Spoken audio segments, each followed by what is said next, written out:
has created the first law on cats and dogs' welfare to be applied across the bloc. The rules will target illegal trades and harmful practice against these pets. The European Parliament and Council have just defined their positions and are now entering negotiations to fine-tune the law. The rights of these pets are at the heart of EU Decoded. There are 127 million cats and 104 million dogs in the EU, with 44% of households owning either pet, according to European Commission data of 2023. The upcoming legislation sets minimum rules for the entire EU, such as mandatory microchipping and registration of dogs and cats born in or imported into the bloc. The European Parliament added that there should be a ban on the sale of dogs and cats in pet shops in an amended proposal approved this month.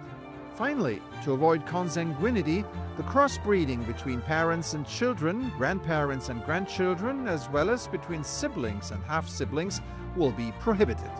Registration is mandatory in 24 of the 27 member states, but systems are fragmented. Let's hear what Europeans think about the new rules. Jó dolognak gondolom, mert bármikor történhet olyan, hogy egy kutya elveszik, elszalad. Nem jó, egyértelműen azt gondolom, hogy nem. Szabadon tarthatnánk az állatainkat. Dass das Tier wie ein Ausstellungsstück im Schaufenster steht oder man weiß nicht, wo die Mutter herkommt, wo der Vater herkommt. Tierhandel, also viele züchten immer, züchten und naja, landen die Tiere irgendwo auf der Straße, Beispiel Rumänien oder was weiß ich hier, Kosovo oder was weiß ich, wo das ist. Euronews reporter Gerardo Fortuna has been following this portfolio. The law aims to curb inappropriate practices in trade and breeding of these pets. Let's start by explaining these new limits on the number of litters that a female animal can have. Why is it so important? The Commission proposal sets a clear limits on the litter.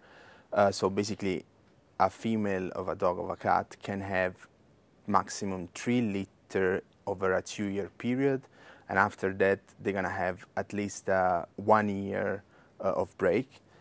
This is because frequent pregnancies actually lead to malnutrition or also weakening the immune system of the female dog and cat. So is this addressing the so-called puppy mills? Indeed, it's one of the ways to curb this phenomenon of puppy mills.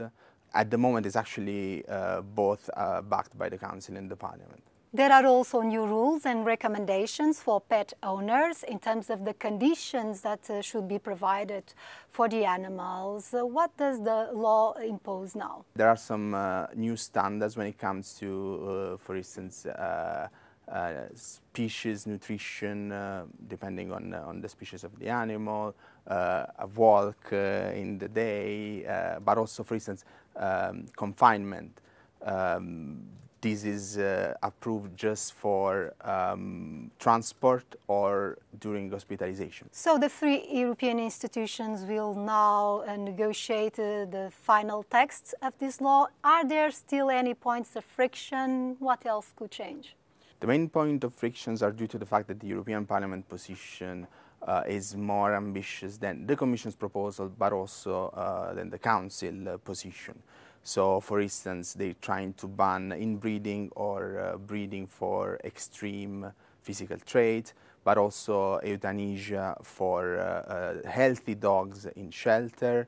Of course, we can see some sort of resistance from the Council with the traditional arguments of the Council. So basically, this will add more red tape and more burdens on businesses in Europe. The EU dog and cat trade is worth 1.3 billion euros annually, and 60% of owners purchase them online. Online trade has led to opacity regarding the origin of the animals, their health, and whether they are vaccinated. Regarding illegal trafficking, the main countries of origin are Romania and Hungary, both EU members, and the third countries Russia, Belarus, Serbia and Turkey, according to a study by the European Commission. Our guest is Tilly Metz, a Luxembourgese politician from the Green Group here at the European Parliament and shadow rapporteur for this regulation. The new rules are expected to apply to about 40,000 commercial dog and cat breeders across the EU, and many of them sell their animals online. Do you believe that the future online platform will be enough to ensure traceability, or should the European member states also invest more in inspections and even punitive measures? I think it's very important that you can certify, if you're a breeder, that your animal is not only microchipped, but really also registered.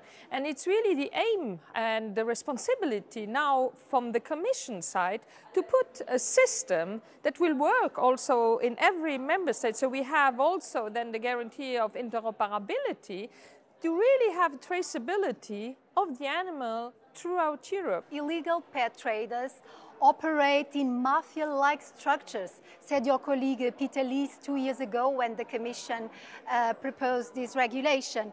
Will the new rules actually curb this, in particular with uncooperative countries such as Russia and Belarus, which are some of the main suppliers? That's why we want also that the animal is registered as soon as possible when it comes into the European Union.